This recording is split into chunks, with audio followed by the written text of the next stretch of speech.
Welcome to EPEW 2021. Thank you all for joining us. My name is Shelby, and I will be moderating today's session with the help of Julie. We are on the EPEW committee, and we are super excited to have all of you here with us as we assemble together to learn and leave as family.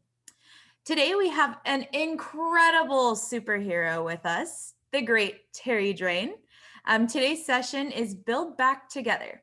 A few things before we get started. We're going to attempt to keep our cameras and microphones muted just to minimize any distractions during our presentation. Please know that Zoom is part of technology, and technology doesn't always work the way we want it to. So if anything should happen, we will get in contact with you as soon as possible. Terri has asked to have questions answered at the end of the presentation, but please feel free to use the chat feature for any questions that you may have, and we can have her answer them at the end. So if you are using hashtags, please make sure that you use hashtag EPEW 2021, as well as EPEW family.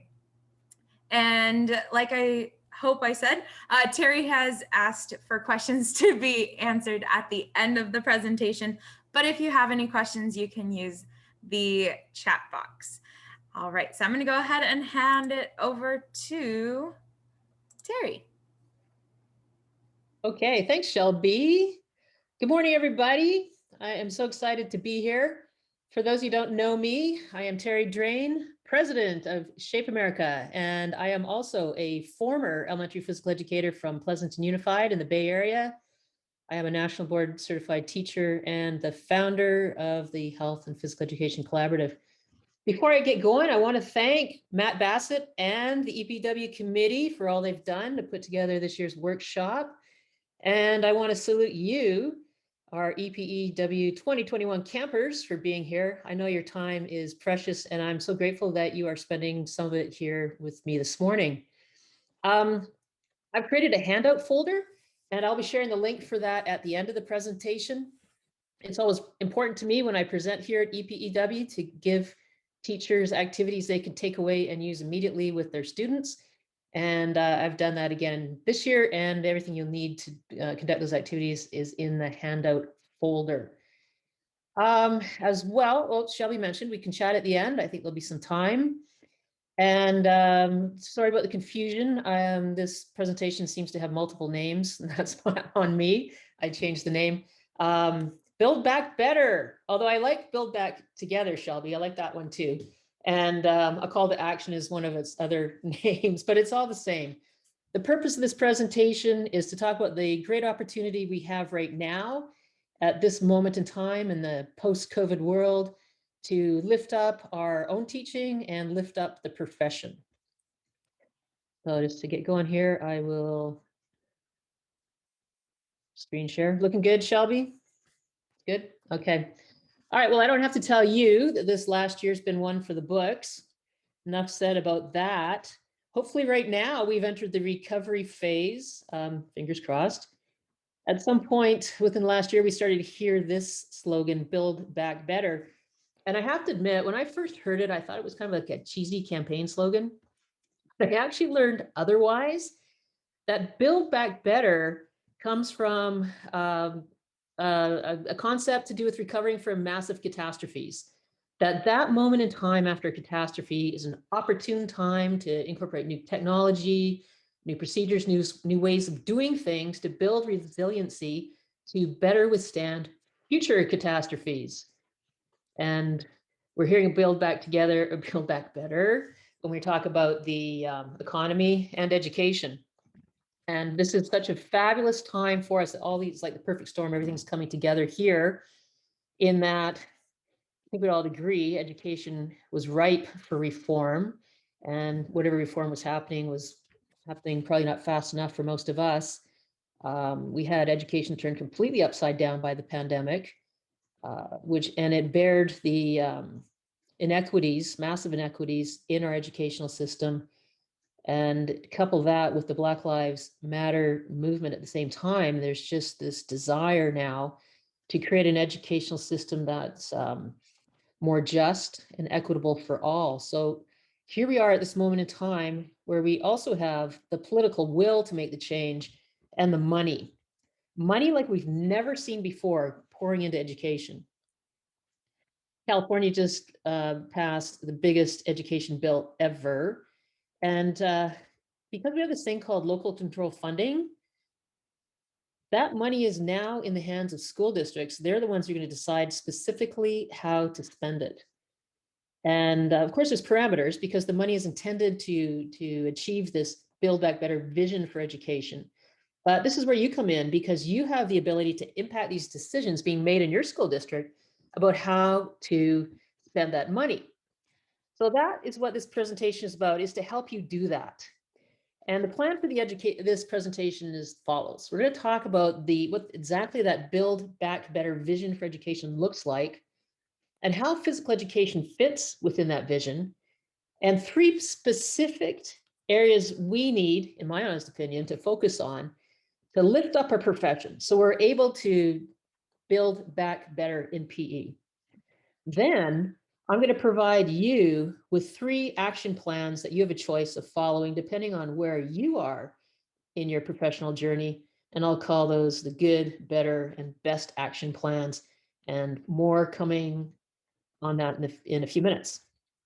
So let's talk about the vision for education. In broad sense, it's a world-class education for all. Students will develop a broad range of skills and competencies, and all children flourish. So where does PE fit in? And I think for me, it's all about this word flourish. Flourish means to thrive, to achieve your full potential, to live your best life. Well, our students absolutely need physical literacy to live their best lives. Physical literacy, as you recall, is the competence, confidence, and motivation to move. And this is what we do. This is what we provide as physical educators. And our standards and grade level outcomes describe what students need to learn in order to become physically literate. And coupled with an approach to instruction called standards-based instructional design, we provide the kind of instruction that students need to learn the skills and concepts and attitudes they need to be physically literate. So we've been talking about standards-based instruction for a long time. 2006, the California standards were released, so it's been a while, but we're not there yet. And even for those of you out there who are early adopters, we've all still got some growth to do in this area, myself included. But I think our first priority here to build back better is to focus on student learning. So I want to dig into that a little bit to help us all understand the kind of support teachers need to build back better in this area. So first of all, just a question for you is, what exactly is learning?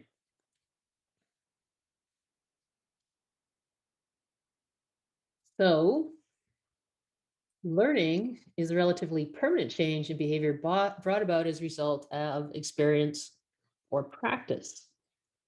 So learning doesn't happen because you tell students something. A student hasn't learned just because they can perform a skill once. Learning takes time. It takes practice. It takes feedback. It takes reflection. It takes a lot. And I don't think Glenn Young talks about learning is our core business.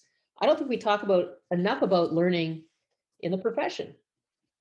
How often when you go to a conference do you see a session on motor learning? Not often enough for me, but it's so important. We should. Okay, so that's learning. Now with my students, it also helped to share with them an example of what something looked like and did not look like. So here's an example of what a physical education that is not focused on student learning looks like. And it is the ever popular kickball. So let's say this is a 5th grade class, 33 students, 1 ball. Over a 30-minute game, perhaps students would get 2 turns up to kick. And if they're lucky, maybe the ball will come to them once or twice in the field. So that's kickball.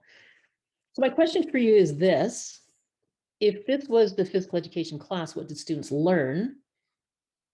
Well, thinking back to our definitions, really, they didn't learn anything at all. And even if the teacher wrote up their lesson plan to look like this, it would not be a standards-based lesson. We'll call this standards mentioned PE. That the teacher here, in this case, has gone through the grade level outcomes after and plucked out a bunch that have matched some of the skills that might have happened in this game: throwing, kicking, catching, running, etc. So this is not a standards-based lesson. The tell is that it started with the activity and then the teacher went hunting for standards or grade level outcomes that matched. So what does the standards-based lesson look like?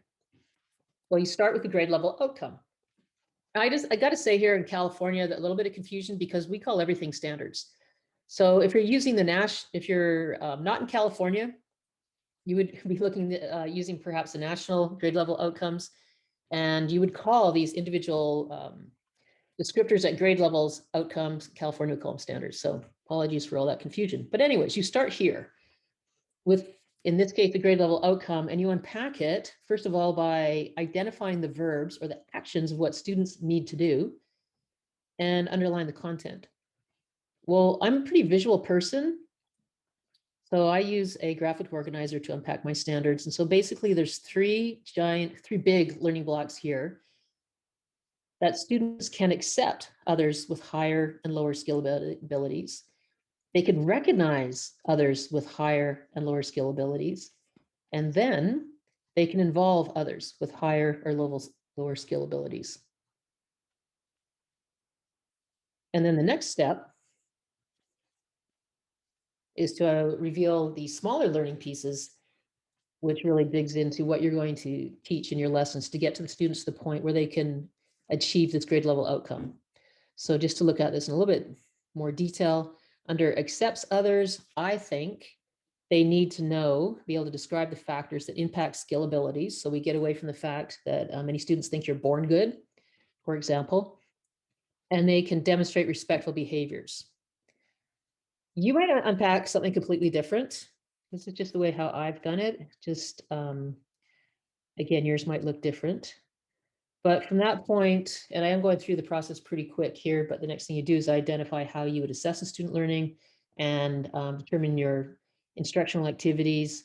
And then you get to the point where we have right here is where you're designing the learning sequence. So in this particular learning sequence, which I'm about to share with you, it's 2 lessons long. We're going to go through these various instructional activities, and down the right-hand side are the small learning pieces that this lesson is intended to achieve. So it's very intentional. I've identified through the unpacking what students need to know and do, and now I'm going to select the learning activities to achieve this. And yeah, I'm going to use Kickball, okay? But I'm not starting with Kickball. I'm using it as what's called a structure to achieve this learning. Okay, so get down to the lesson. The lesson would start with this activity, a what, why, how, where you share what the learning is with the students. Okay, there shouldn't be any secrets here. So what are we learning today? And in fact, I would have a whiteboard all set up for students when they come into the gym, and they could look at this. So today we're learning how to modify an activity to involve players with different levels of skill ability. Why are we learning it? This will help everyone to play in the same game. And how will I know I've learned? I'm going to flip it into an I can statement. I can notice when classmates have different skill abilities and can modify activities to help them be included and be successful. So the what, why, how. Second activity, I'll call it joggy talkie.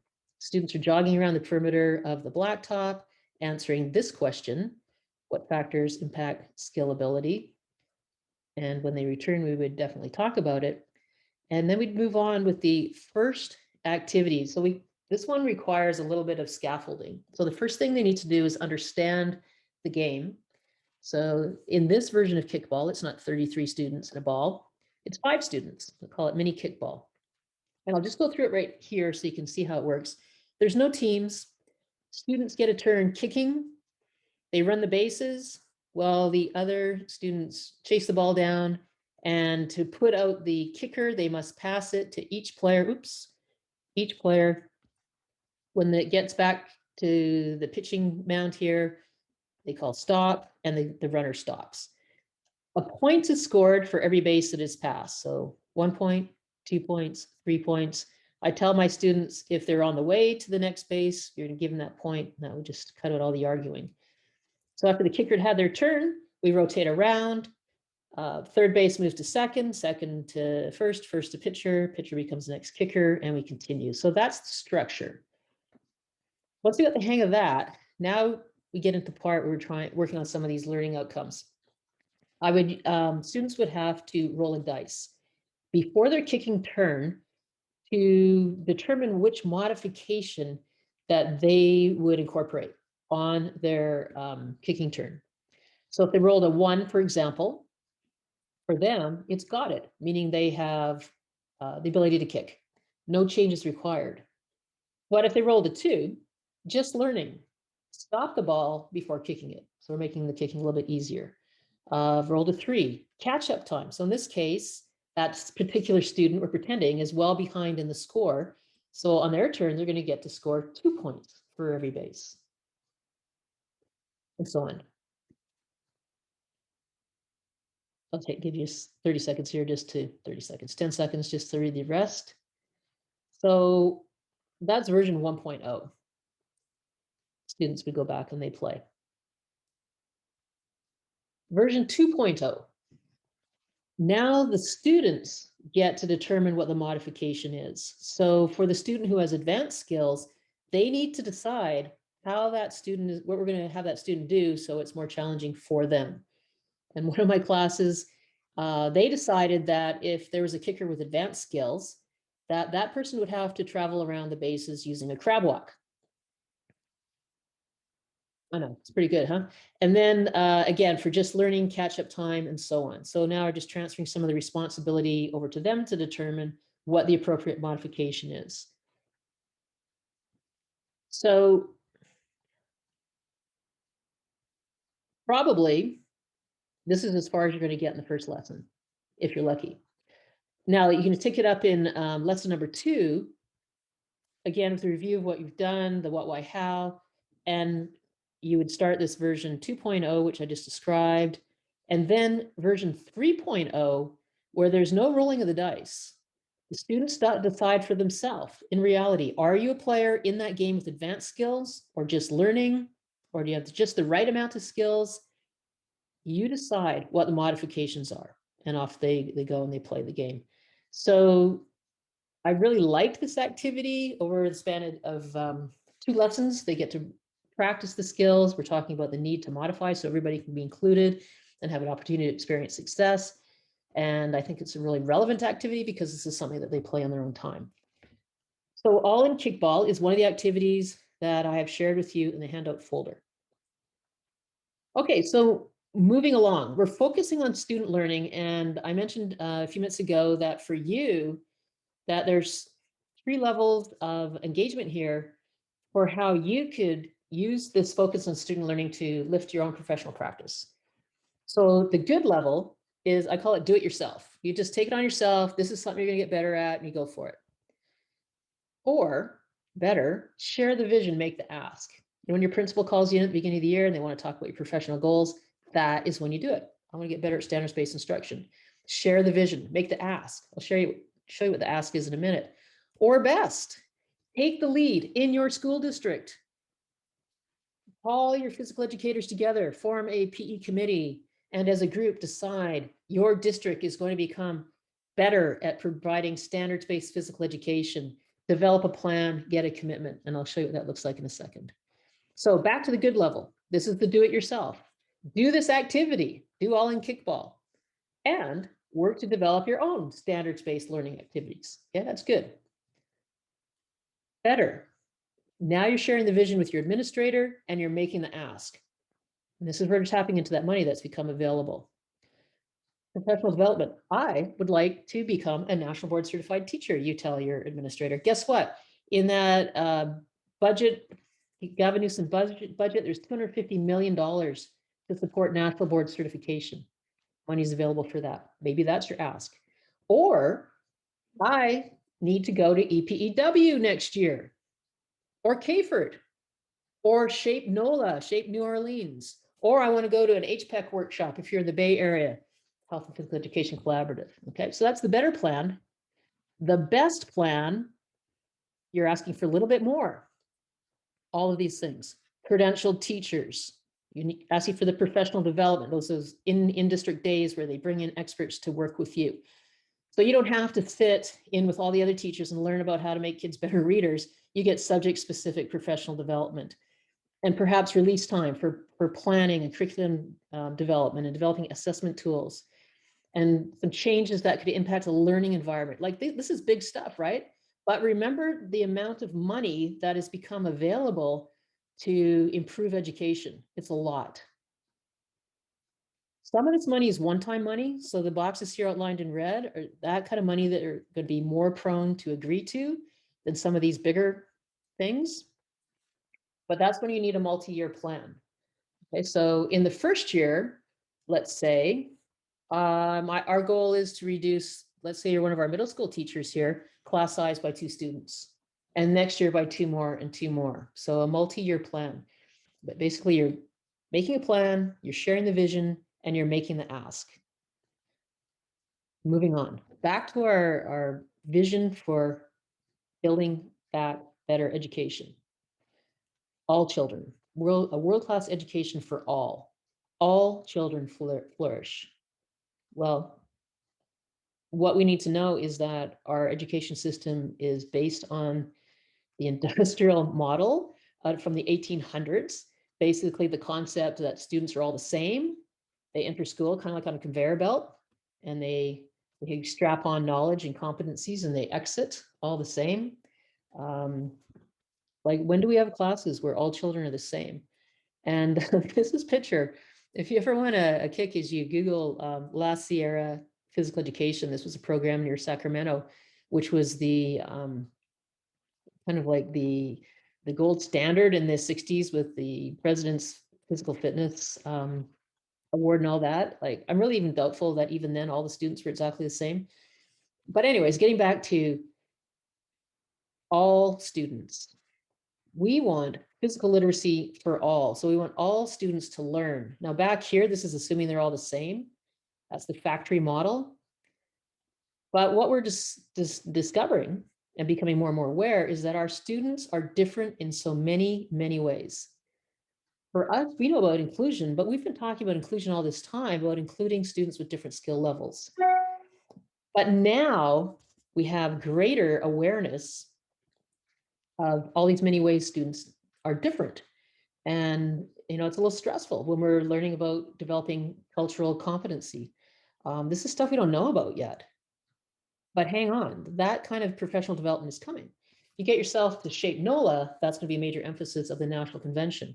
And as well, Shape is also about to provide some podcasts provided by our Equity, Diversity, and Inclusion Task Force on how teachers can provide culturally responsive instruction. But in the meantime, before that comes, there's still plenty we can do. So our focus here is inclusive physical education. Inclusion is about reducing barriers to learning and participation for all students. I'm going to share with you a couple things you can do right now. So first of all, is a strategy I would use for setting up a safe and inclusive learning environment. And I got this from Andy Vasily. I was inspired by Andy Vasily. And it would work this way. My 4th grade students, my 5th grade students, near the beginning of the year, I would share with them their rights. And I would tell them that your rights are like rules. These are things that are available for everyone. That everyone has the right to learn, to be safe, and have fun. So these are our rights. And along with rights come responsibilities. Responsibilities for everybody, myself and for them. And I'd give an example of a couple of their responsibilities would be to follow directions and listen. But then I'd put it on them to come up with the other responsibilities that students needed to have. Now, I would definitely have an idea of where I wanted this conversation to go, but typically the students didn't need to have too much help. And they would provide all these other ways of responsibilities. Now, some of these ones that I've highlighted in yellow are really important skills that we would spend time working on, entire lessons or multiple lessons, on how to include everyone and cooperate and be trustworthy, and etc. Okay, so this first learning activity I'd want to share with you is rights and responsibilities. Next, I want to share what is probably one of the best instructional strategies for including everyone, and it's called Jigsaw. Okay, now, right now at this point, I'm going to say thank you, Wendy. I see you out there. Because Wendy, this is inspired by Wendy, who shared this activity at one of our HPEC workshops. So if you're not familiar with Jigsaw basically works this way. Students are in groups of 4 in this case, and each student is responsible for a piece of the learning. They're going to go off and learn their piece and bring it back to their home group and teach the group, and they'll put it all together. So what I'm going to share with you is a video of my class using the Jigsaw strategy to learn a dance. And I'll just play a little video for you here.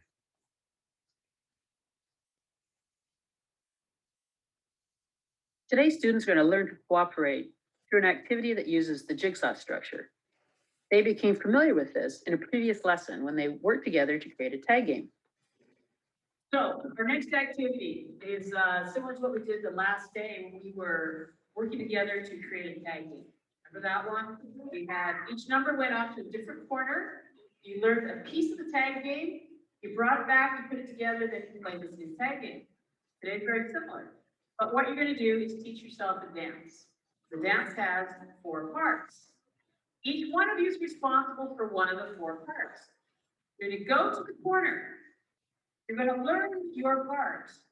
And you're going to make sure everybody in the corner knows that part. Super important that happens.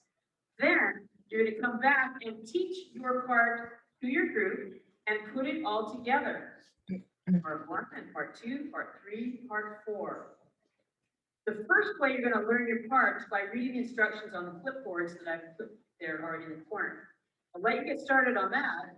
Then I'm going to bring by the iPads, and you can watch that part on the video and see what it should look like, just in case you haven't interpreted the clipboard correctly.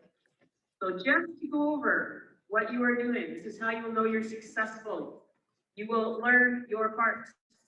Help others learn their part. That's all while you're in the corner.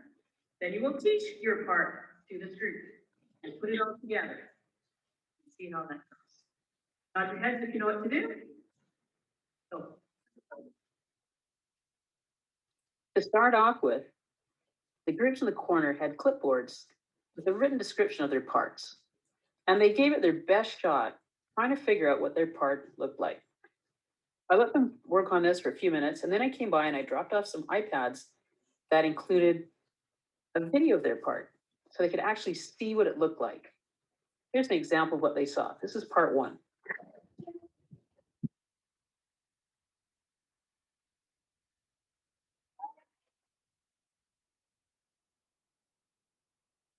As the students worked, I was able to move around the room and observe how they were doing. So this gave me some important feedback as to how they were doing at achieving the goals for the day.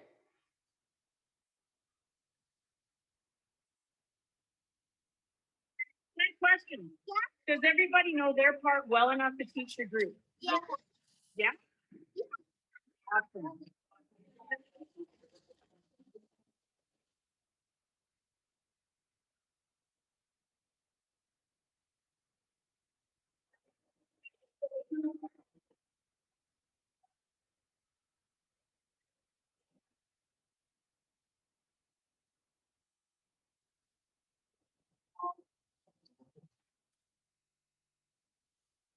Then we put it all together.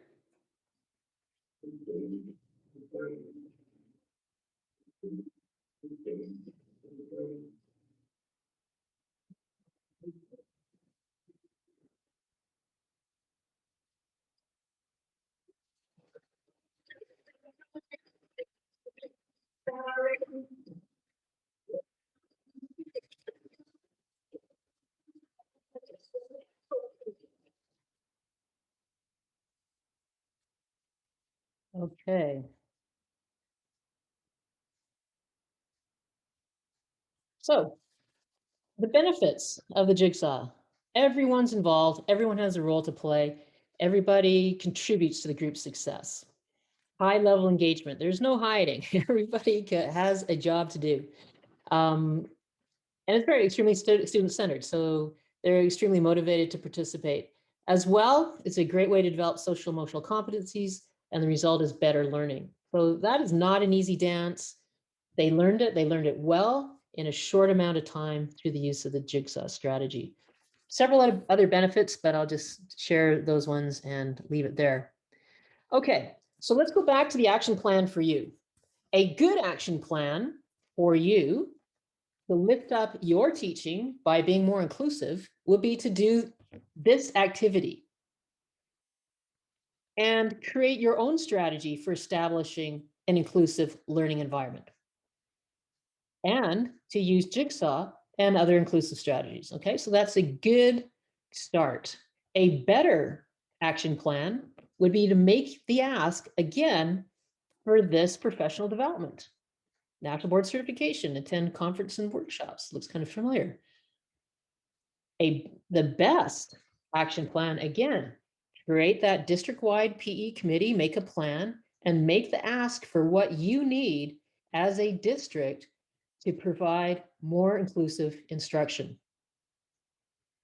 And again, the ones in the red, that all those would be ripe for asking with that money. That's one-time money. The learning environment one, again, that's going to be a little bit more pricey, but that's where your multi-year plan comes in. Okay, back to our vision. The third way for us to lift up our teaching is by providing something called meaningful experiences. This might be a new term for you, so I'm just going to back up a little bit and help you understand where this came from. And for me, it started here with Dr. Scott Kretschmar, now a retired professor from Pennsylvania State University. An article was written way back, 2006, by Charles Corbin and Guy Lemessurier, called 10 Reasons for Quality Physical Education. And these were all the ones that we're probably very familiar with. Why is PE important? Helps prevent disease, promotes lifetime wellness, helps fight obesity, makes economic sense. Those were some of their reasons. This is what, as it says in the subtitle, when they ask why, this is what you tell them. So that article was written. Dr. Kretschmar came out with 10 more reasons. He said, physical activity is fun. It's delightful. It's personally meaningful. It's the primary source of identity of who one is. It offers a refreshing playground, respite, something to look forward to. He was talking about what he called joy-oriented physical education, which is more about how physical education can contribute to the quality of life versus the quantity of life, which is the first 10 reasons, which are very health-oriented. Dr. Kretschmar points out that PE is one of the greatest playgrounds known to humankind and should be the best part of our students' school day. And what we're really talking about here is motivation. And our goal here is to develop the intrinsic. And when we've done that, then we have truly done our job as physical educators. It's about bringing in the joy.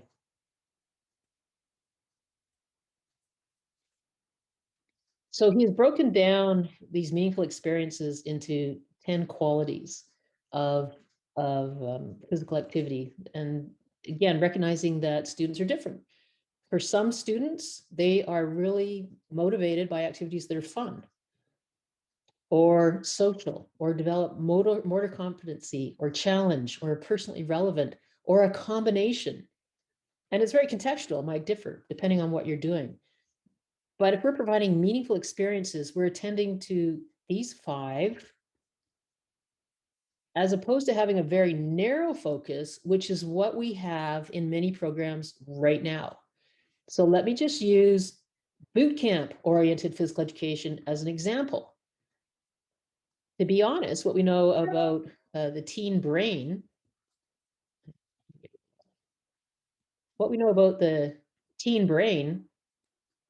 is they really don't care what their BMI is or their resting heart rate, or their mile turn time. Some of your students might care, but for the most of them, they don't. So there's kind of like an ugly truth here, elephant in the room that we do need to address as a profession, and it's this. I'm just going to share results of 2 studies. Now, this one came out of University of Birmingham, which is in the UK, but I would argue that these results would hold true for the US as well. So this was done in social media. These are adults responding to these 2 questions. Did you enjoy physical education? Did it help you to be physically active? And here are the results. 63% rarely or never enjoyed PE. 47% reported that PE had not helped them to become physically active. This is an issue. Another paper written, I'm going to make a total mess of their names, but I'll give it a try, by Ladwig, Matthew, and Vazu, and Spryridula. No, I'm just going to stop there. It's noted down on the bottom. But the title is, "My best memory is when I was done with it. PE memories are associated with adult sedentary behavior." Here are some of the findings of that paper. Memories are, you can read them: embarrassment, activities did not enjoy, bullying, body evaluated in front of peers, punished with physical activity for poor behavior, anxiety about changing in front of their peers. We have to turn this around. We are not teaching all children. If it's the favorite time of day for a small amount of our students and the worst time of day for the rest, that's a problem. We need to start providing meaningful experiences. So we have to dig in and attend to what our students like. And how can we find out what they find enjoyable? Well, we can ask them. I started near the end giving students a Google survey to find out what their favorite activities were. And it was kind of eye-popping because this was their all-time favorite activity of everything we did. And I'm going to share it with you right now. Cowboy tag. Now, this is an EPEW activity, just saying. I learned this from Lisa Fogg way back when. Cowboy tag works this way. You set up your tag area with some boundaries, use some cones to put a corral in the corner. And the students there are cows. And I will tell them, you're very special cows because you can run around on 2 feet. And we talk about the fact that cows moo. They don't yell. I love that. There's a lot of mooing in this game. Now, they have escaped the corral and the rancher is trying to round them up, sending out the cowboys, cowgirls, cow kids, whatever they want to call themselves. They're holding hands. And if the cows get tagged, it means they've been lassoed and they go into the corral.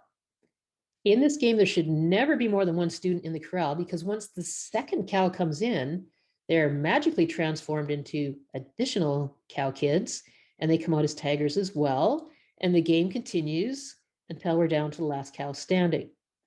Well, it's more than just a fun activity because there's actually some learning here that goes on. We're talking about developing those social emotional competencies about what goes on in the corral.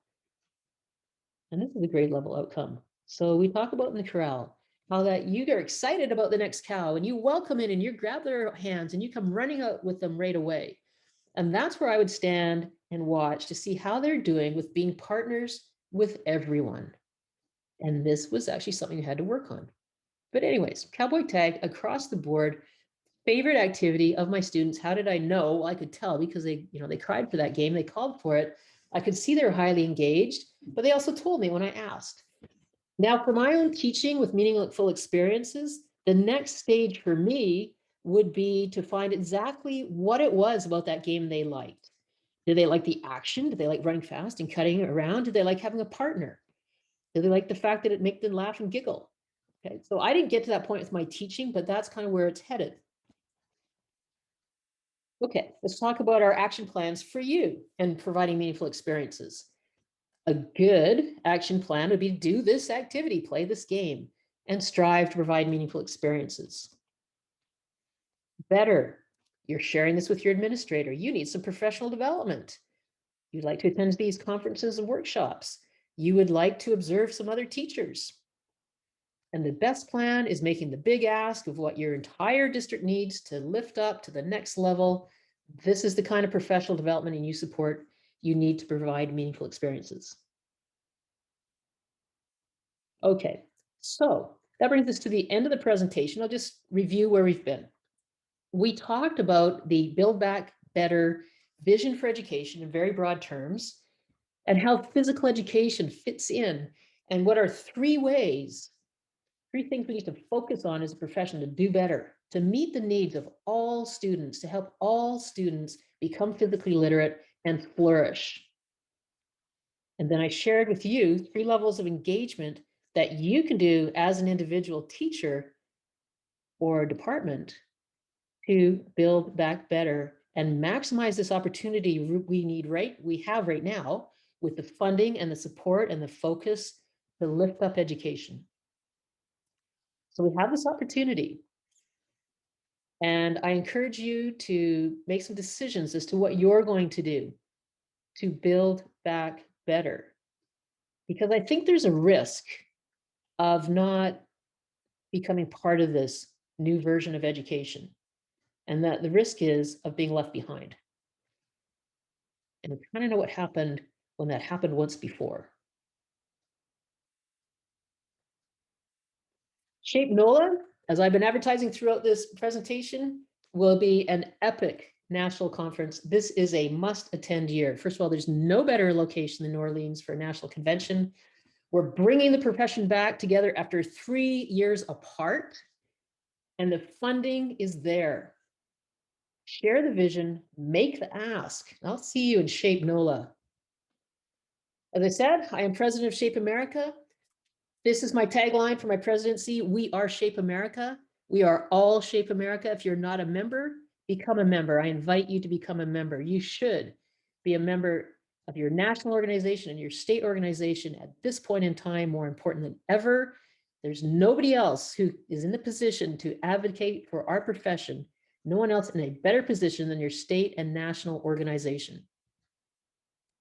Okay, so again, thank you for being here. Thank you for your time. This is the QR code for the handout folder.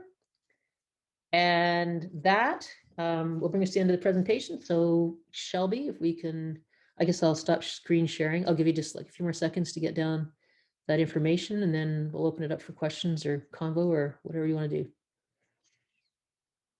Okay. All right. All right, so welcome everybody. And again, thank you.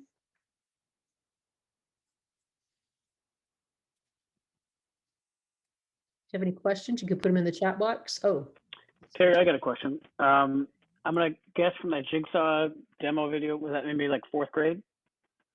yeah, 4th grade and up. Okay. What's your success with like going down in younger grades with jigsaw activities? Yeah, I haven't used it a lot. I mean, you can certainly provide them activities where they bring in a piece of the learning, but to be honest, I didn't use it a lot. Okay. But maybe anybody out there who's done jigsaw with a younger grade, you can jump in and share.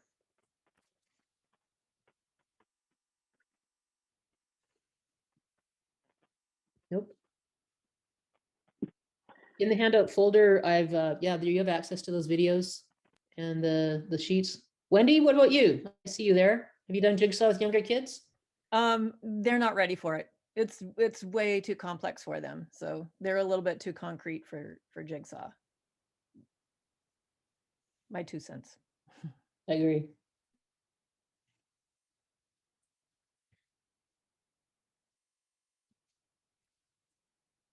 Did everybody get the QR code for the handout folder? Terry, can you put it up one more time? Or is it still there? I'll put it in the chat box. I have a link for that too.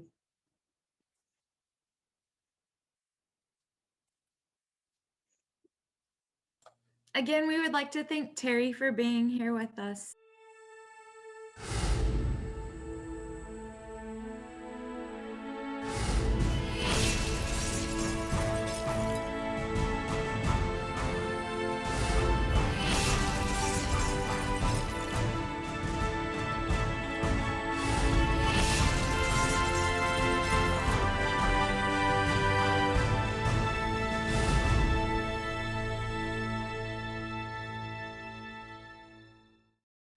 Thank you for attending the 48th Annual Elementary Physical Education Workshop. We're glad you were here. Please follow us on our social media platforms. EPEW can be found on Twitter, Facebook, Instagram, and YouTube. Please check out our website for links to more great sessions. Just go to epew-cp.weebly.com and click on the virtual EPEW 2021 tab at the top and scroll down. EPEW 2021 Educators Assemble would not be possible without the support and dedication from the amazing EPEW committee. The committee has been hard at work for months preparing for this workshop.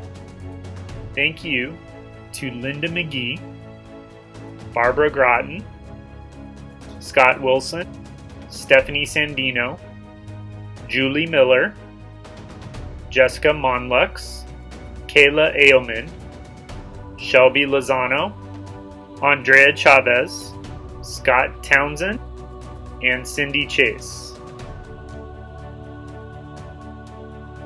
Thank you for attending EPEW, where our motto is, come to learn, leave as family.